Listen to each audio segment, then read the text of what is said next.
Ladies and gentlemen, thank you for tuning in again. This is Darren and Taylor coming live from you down at the Chesterfield. Yes.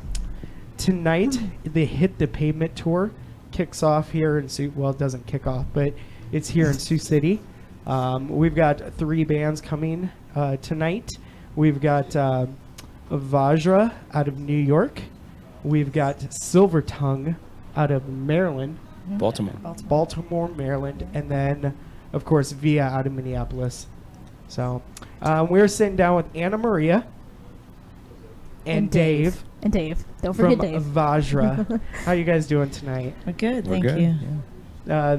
Well, welcome to Sioux City. Thanks for having us. What do you guys think of Sioux City so far? Have you guys done any exploring or anything yet? We haven't. We just rolled in. We rolled in and it was 70 degrees, and that was amazing. Yeah. Perfect. It is a beautiful day in Iowa right now. Thank God. So you guys are from New York. Yeah, right? New York City. Okay. Yeah. So can you guys give us a little backstory on your guys' band? Sure. Yeah. So I started writing the material when I was living in India. Oh, wow. And I fleshed out the skeletons and then came back and had some friends that I was going to have join me. It was going to be a studio project. Mm-hmm. So Blake Fleming from the Mars Volta, ex-Mars Volta, still is a good friend of mine. And I said, do you want to drum on the album? He's like, well, let me hear it first. and yeah, and so then he listened to it and he's like, yeah, it's really cool. So he was the first piece. And then I had Doug Wright on bass, and I had Will Dahl on guitar. We played a few shows, and then they realized what we wanted to do, which was to take it further out of the studio project realm and out of just the local New York scene and kind of do the touring and all of this sort of thing. Right. So due to time commitments and families and works, jobs, and all that stuff, we've regrouped. Dave Dave's been a very good friend of mine for several years, and he came around 2.5 years ago, and I put out an ad. I was like, I need a guitarist. Help. and he responded, and I was like, Dave wants to be in my band. Oh my God. So Dave, I don't know if you know this, but he used to be in a band called Bile. Okay. And they were touring all around, very big band. It's like Yeah, industrial metal. Right. back, early That 2000s. name sounds familiar. Yeah. We've played around here. That would be why. Yeah, a lot of the places we're going to. He's like, yeah, we played here. No big deal. I've been here rodeos, whatever. Yeah, I've been through this before.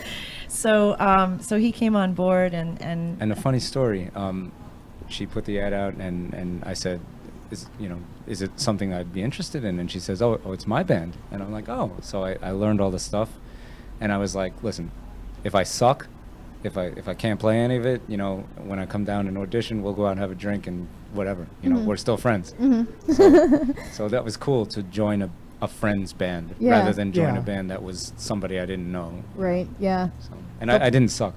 no, you didn't suck. Well, I mean, you're still here, so Not you're at still all. there.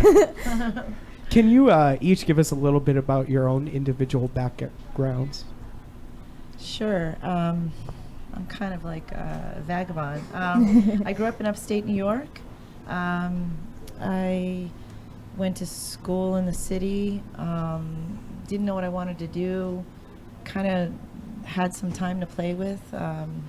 So I worked a little bit in the music industry. Decided I wanted to go to law school. Graduated. Went to law school down in New Orleans. Lived there for some time. Worked for a little bit in a corporate law firm doing tax law, and decided that my soul was rotting, and I felt like I wasn't fulfilling what I needed to fulfill in my life, and I wasn't. It was twofold. It was on a micro level and inside, on an internal level, I wasn't fulfilling what I needed to fulfill. And then on an external level, I felt like I wasn't contributing to society the way I felt like I could really benefit. So I left that and moved to India. And I was exploring acting, modeling, music. And then it was like jack of all trades, master of none. What are you going to do? Time's like running out. And so I was like, okay, music. And so then that's when I wrote the album over there. And And then I came back, and here we are. And so I've been just dedicating everything to this. Like every cell in my body's in this. Right. How long did you live over there? 5 years. Oh wow. Okay. Yeah. Yeah. So, and I did a feature film when I was over there, Bollywood cool. film. Oh, cool. Yeah, it's like my background's kind of weird. It's kinda all over the place. Yeah, I lived in New Orleans, lived in San Francisco, lived in Italy for a little bit. Oh, wow. And also in India. So I'm kind of all over the place. I'm jealous. Oh jealous. no, you can do it. You can do it. Just do, one life. That's how I see it. We have one life in this consciousness. So just explore everything you can explore before time runs out. Absolutely. Learn as much as you can. I just visited San Francisco this past summer. Oh my God, I It's cool. loved it out there. Yeah. One of my favorite cities I've been to. It's beautiful. I'm It's trying really- to get to New Orleans, but we'll see what that You happens. gotta go. I gotta go. Oh, I yeah. gotta go. I spent a couple weeks in New Orleans. Yeah, we about don't 2 years talk ago. about that, Foster. Nice. Yeah. Yeah. There is an undercurrent down there, Oh yeah. You gotta make peace with that and flow with that. Otherwise, yeah. it'll sweep you under. Oh yeah. Yeah, I Oh, got yeah. really intoxicated at a karaoke bar. Backstreet Boys was a thing. Yeah, it was. It was actually NSYNC. Oh, my bad. My bad. What about you, Dave? My past is nowhere near as impressive as that. as that. I was just a metal kid from Long Island, New York, kicking around in bands. As we said earlier, I was in a band called Bile, and we did a lot of touring, and that's the only time I ever really got out of New York was touring with Bile, which showed me all the crappy punk rock bars and back streets of every city. So I never really saw anything good. I saw all the dirty bathrooms and basements. But no, I'm joking. We played some good venues. But that's it. I was just a metal kid playing guitar, and music is what brought me out of New York. The traveling now with Vajra has been awesome, because it's just like, other than that, I there's nothing, like, I don't get out. Like, this is what I do. Right. I travel with the band, which is kind of an odd thing to regular people. Like, oh, the only time you travel is with a band, but that's it. I mean, That's you're gonna travel somehow. I mean, Yeah, you're gonna yeah, travel. Might as well however, do it with a band to do like- something you love. like, right? Yeah. So anyway, that's nothing. And I had 2 hours of sleep last night. So, Yeah, I had an hour of sleep last night. Oh my God. so I'm probably, not really saying anything. So Running on fumes smart. here. Yeah. We're like, the frontal lobe is kind of numb. Which is right why now. I'm Right. drinking at 6 o'clock. Or Yeah, I've whatever. got Can some I drink on brownies the over air? there. Oh yeah, Yeah, you're good. yeah. Yeah, you're fine. Yep. We would have told you beforehand. So can you guys give us a little background of how your guys' music sounds, if anybody hasn't heard you guys before? It's, how would we describe it? It's Progressive rock with Eastern Indian themes is what we say. Melodic Yeah. progressive rock, Okay. hard rock, female fronted. and there's right? there's some metal in there. We get heavy at times. Yeah. Live we're a lot heavier than on CD, but that's by design, because presenting it live, you got loud guitars and loud drums and all Right, that. right. Yeah. It's just kind of eclectic. I Yeah. mean, you'll hear it tonight. It's very different from the other bands. Okay. I'm working with subtle body energy and a female approach to it, and it's really coming from my crazy head. So you'll hear that a lot of, I mean, people, places we've been going to, people are like, I've never heard anything like this before. So but the subtle body energy, which is also Kundalini and all this sort of thing, so it's powerful, but it's different, and it's not it's just I'm approaching the circle maybe from a different spot. It's kind of like Tool. It's a big influence, kind of like a Perfect Circle, kind of like The Cure, kind of like Susie and the Banshees. What's funny is I grew up playing Iron Maiden and Black Sabbath on the guitar and things like that, bluesy metal Right. solos and stuff. When I Right. joined this band, I had to sort of relearn my approach to guitar Okay. to bring the music that she wrote out. Right. So I can't like play a pentatonic bluesy solo, Uh-huh. anymore. Not anymore. She'll get mad at me. Don't you dare. So I Kibosh. I had to learn all the harmonic minor sort of, voicings and all this kind of stuff that I never even thought that I would dive into Right. as a Phrygian guitar player. stuff. Yeah. Okay. It's So it's been challenging Middle for Eastern me. scales or Right. Eastern classical Yeah. Hindustani kind of style scales, and there's sitar and tabla in the music. I play flute. Oh, that's awesome. We've got percussion, different like Tibetan bells that I chime. It's like it's like a ritual. It's like Okay. a ritual on Yeah. stage. And live with the guitar, I'll have to emulate some of that instrumentation that's on the record with the guitar. Uh-huh. Because, obviously we're not bringing sitar players. Well, and, right. or Yeah.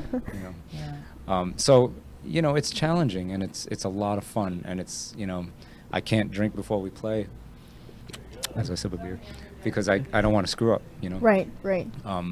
It's like, it's fun music. It's challenging. And when we're on, I feel like really pride, like a lot of pride, I'm playing. really Cool. looking forward to hearing you guys. After just hearing that, like, I'm really looking forward Thank to it. you. Uh-huh. Thanks. Thank you.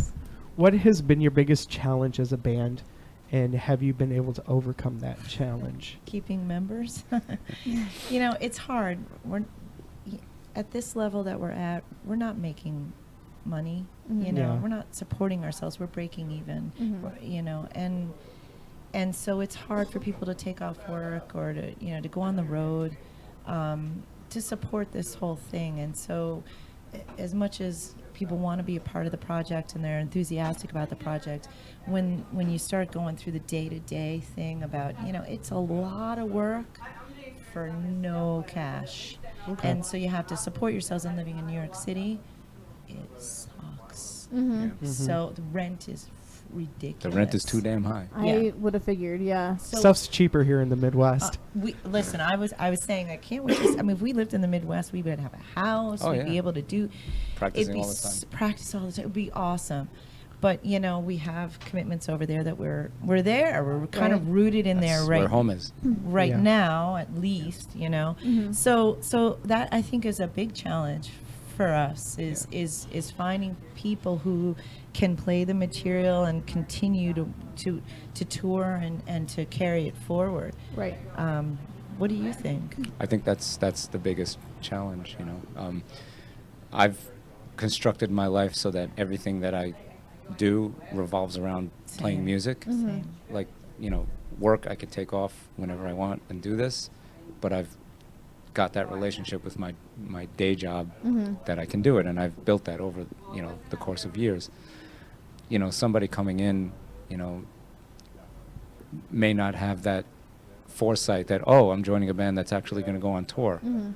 and going to get in a van and spend 3 weeks out on the road. Right. And I have to pay for my own meals and pay rent at home, and I'm not getting paid playing, Venues here, venues around, here. yeah. I mean,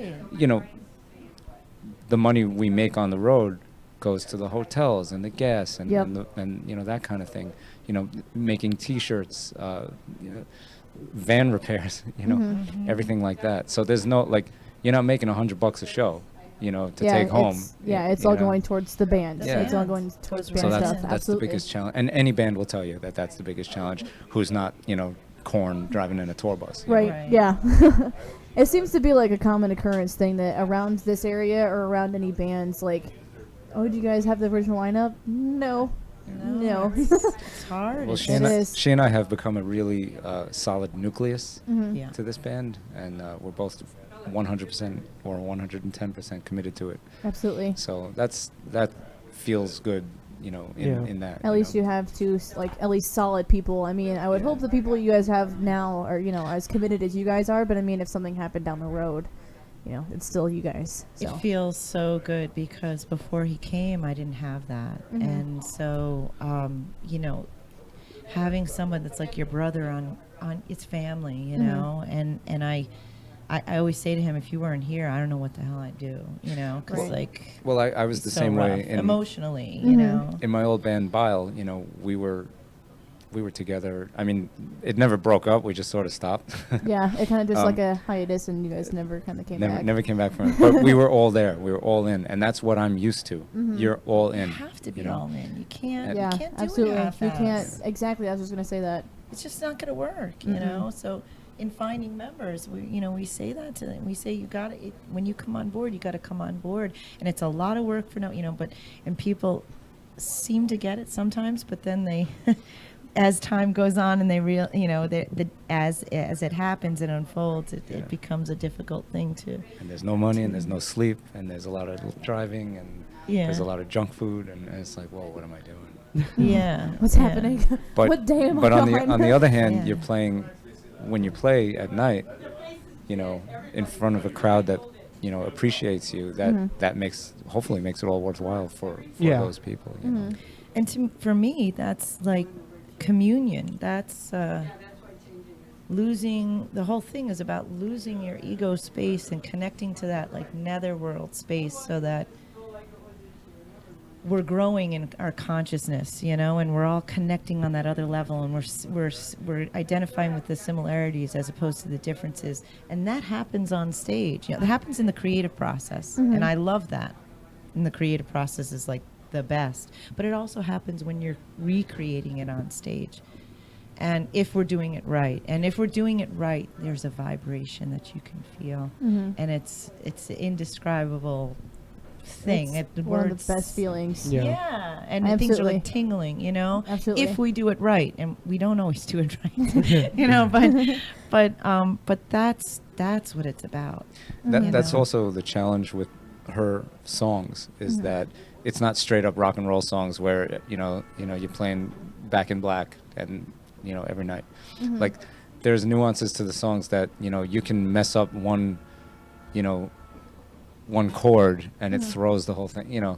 Right. It's or the vibe is off. It'll throw it. So we try to get into that space. It's like a hypnotic space, and And- if you have one note that's wrong or some drum hit that's not right, it Yeah. pulls everybody out. And Mhm. we'll also our stage show we try to make into the temple. We Yeah, call it the Vajra, temple. We use incense and smoke and candles and not real candles with light bulbs. Okay. So Okay. no well, fire yeah. on stage. I mean, And we try to make Create it an atmosphere create an atmosphere that and you we can step into. and we're you know. sitting in that on stage, and we want the audience to come forward and try to sit in that atmosphere too. that is awesome. Yeah. Yeah. That's. And we'll do I've- that here. Yeah. I've never heard of a band actually doing that before. That's awesome. Thanks. So with your guys's, since you write the music, as your music like evolves from anywhere from like with the different lineups with the band, or is it kind of just kind of stayed the same? Yeah, no, it definitely has evolved because I'm opening it up now to, Mhm. to the members contributing, because it's much bigger than just coming from me, and he has different ideas. Adam has great ideas. Adam is our bass player. Yeah, Okay. yeah. So now it is opening up, and some of this new stuff is a bit heavier. And so what we have next year is we're releasing a series of 3 EPs. Mm-hmm. So we released the album. The first was the album, and everyone's like, "Don't do an album anymore. You're gonna be blowing your load, with the album." And I'm like, "All right," but I still love the concept of having a piece of work with Mhm. different songs for people to travel through, as opposed to just a single. Mhm. So the in between is the EP concept. But the EPs will be connected. So it's called the Trilogy Series, and it's a series of 3 EPs, 3 songs, 3 interludes, because we do these interlude ambient experimental pieces of music in between the songs, Okay. and maybe a bonus track or 2, and it'll be like $3, so it'll be inexpensive, easy to access, and the concept is, well, the first album was exploring non-duality, and I'm still kind of exploring that, so it's 1 + 1 = 1. Mm-hmm. And each piece of music is going to have a video component, and at the end we're going to put all of the video together into a movie and wow. re-release that all as one package. Oh wow. Wow. So it's ambitious. It's a lot of fucking fucking work. I don't know if can I say that on Yeah, Yeah. you're good. You're good. You're good. Yeah. This is the internet. All right, good. No Oh, one cares. Good, good, because I was like kind of filtering. It's going to be a lot of fucking work, but it's something that I think we need to. We have a visual presence, but we also have an oral, AUR, here, presence as well, and I want to contribute that to this project. So I think that's the way we're going to do it. So the first single, and by the way, the music is a bit heavier because I have members who are contributing to the writing process. Right. So, and it's a direction we just thought we'd wanted to kind of explore and go a little bit, heavier in at least the first couple EPs. But there will be, I like heavy, but I like heavy with, like Balanced with I like balance. Right, I like very, very, like she's the album Pleroma has some awesome, like, lighter, passages, and I love that combined with heavy stuff, I completely agree. I mean, But there's no growly vocals or anything like that. It's still her singing, the Cookie way she's Monster singing. vocals. But one defines the other, Uh-huh. right? So Pleroma is about this non-duality is what so East meets West, female meets male, light meets dark. You can't have one without the other. Right. Each one defines the other. And so that's what we're exploring in each song in Pleroma and in the album as a whole. So I'm still vibing on that for some reason. There's some understanding that I'm getting or trying to work out, I think, through the music. And that's we're going to still continue that, but we're going to go deeper into that, I think. right. So so that's it.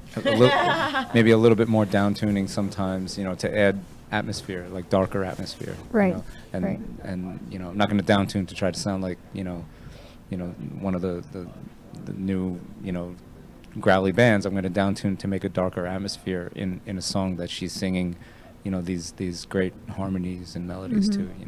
And time signatures, I'm exploring the time signatures also. So I wrote one of the songs, which is not going to be on the first EP, but I think it's going to be on the second one. It starts in 4/4, it goes to 6/8, and then it goes to 5/4. Oh, wow. And it's just like I don't know how that came to be, but it's just something that I'm working through.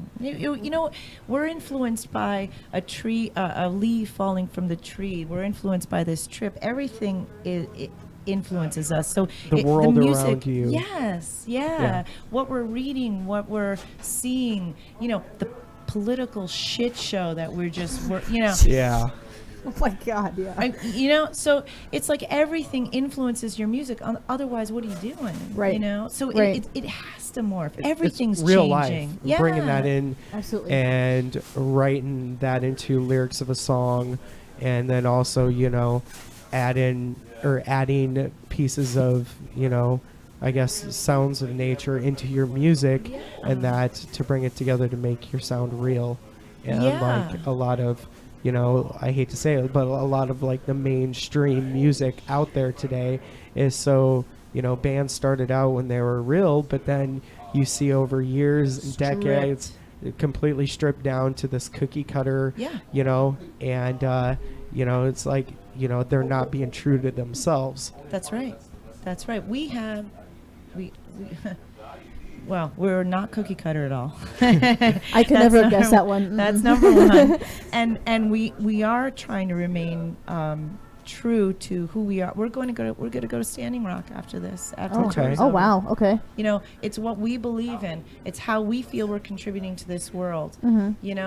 As a female, women's issues are very important to me. And, I said something, about this whole political shit show in relation to women's issues. And our music actually got pulled from a syndicated radio show and pulled from a festival because this person decided he wanted to talk politics and that women's issues weren't important, and he thought that I was, I had nothing to say or whatever it was, and bands shouldn't talk politics and all this stuff. Well, he But you know what? mansplained that to He you. was mansplaining to me, but I am a person. I have my fucking views, and it's my music. If you don't like it, dude, don't listen. That's It's not just- a big yeah, deal. don't listen to it, right? Whatever, but yeah, I am real. And you know what? It is raw. And you're going to get emotion, and you're not going to get a cookie cutter bullshit thing. You're not going to get me playing to somebody because I feel I got to play to you in order for you to play my music. Fuck you. How about fuck you? That's why no rock is considered dead right now, because where is the emotion? Where is the real Exactly. emotion? Yep. And where is the rawness? Where are people speaking up against what they feel is wrong? Yep. And you know what? Why can't we have an open dialogue and be tolerant of other people's views and respectful of other people's views? And if you don't like the views, just hit next. That's right. Don't come onto my page and start mansplaining, shit to me. And then saying your music's off my radio show and you're not playing that festival that you guys were signed up for. That's petty. In the 60s and 70s, 80s, look, Rage Against the Machine. I mean, these Oh, yeah. bands were talking about this stuff. The dialogue was open. In the 60s and 70s, that's what it was all about.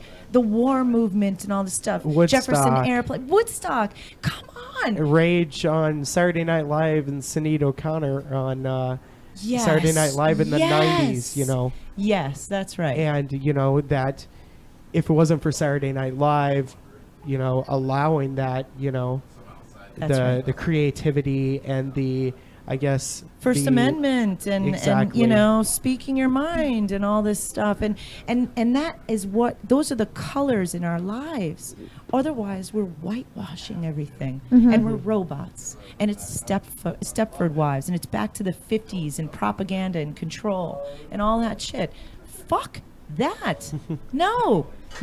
So we're just coming from this different angle, and it's a lot more difficult for us because some people won't take the chance. Right. And some people think we're too weird, or some people think we shouldn't speak our mind and they're going to pull us from their cynicism. But whatever, you know what? I feel like that's what we have to do, and we have to come from our hearts. We need more bands like you guys. Seriously. But on the same token, the songs are pretty catchy. They're not. Yeah. I mean, hey, as long as they're catchy. I'm just kidding. So, My last question for you is, for people that haven't heard you, if you could pick one song on your album that would wrap up everything that Vajra is, what one would you choose? If you just popped it in and say, listen to this. This Inside is the Flame. Inside the Flame. Inside Alright. the Flame when I wrote Inside the Flame, it was just going to be synth part, drums, and vocals. Mm-hmm. It was it wanted more and more and more and more. It's going to be the simplest song on the album. Turned out to be the most complicated song on the album. 6/8, wow. 4/4 tabla, which wanted more. And it's a little bit Dr. Jekyll, Mr. Hyde, and Okay. it's soft. And again, the non-duality stuff is there, and then punching you or slashing you kind of in the choruses. and we do a little intro, and we'll open the show after our intro with that song. If Okay. so it's the Sweet. second piece that we're Second playing piece of tonight. music, yeah. So the first piece of music, we're vibing off of Jimmy Page's Lucifer Rising kind of Okay. thing. And and then we do our own take on that. Well, that's what inspired this Yeah. interlude, the intro. And then we go into Inside the Flames, so you'll hear it tonight. All right. Oh, sweet. So for all of our listeners, where can they find you guys? I know Facebook. Yeah, we're Facebook, we're on Pandora, we're on Spotify, we're all over. So our website has all the links. Okay. It's www.thevajratemple.com, and that's THEV as in Victor,